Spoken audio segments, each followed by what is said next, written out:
certain amount of kind of bureaucracy and technocratization that has set in.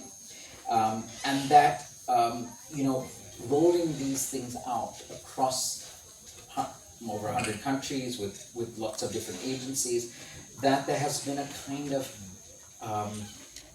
promotion in a less reflective way of a limited set of evidence-based interventions.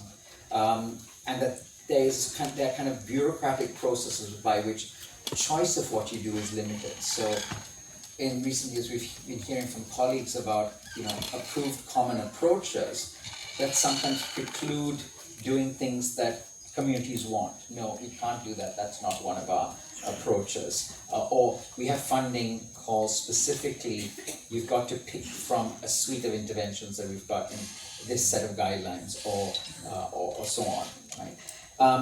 And also concerns that perhaps, though there is always a kind of a injunction to contextualize, that contextualization very often is quite superficial, or as a colleague recently put it, a complete lie.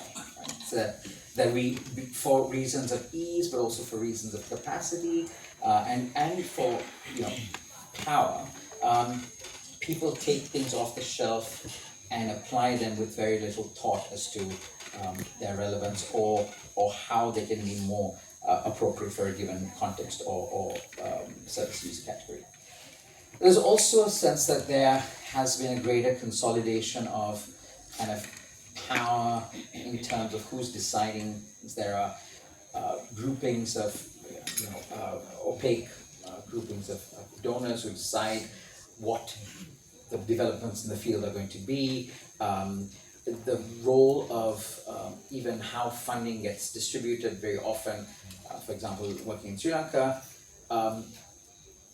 those of us who've been working in Sri Lanka seldom consulted or given opportunities to interact with funding calls that are defined for Sri Lanka but from a great distance. And there are also centralizing tendencies in the way in which I think the global field is thinking about governance, coordination, and financing. And of course, there has been, especially in the recent global context, but this has been a theme that has run through. There is a sense that the field, as it becomes more technocratic in nature, also loses touch with some of its original reasons for existing, which was to respond to suffering. And the suffering that we often respond to is not a chance thing. It comes out of structural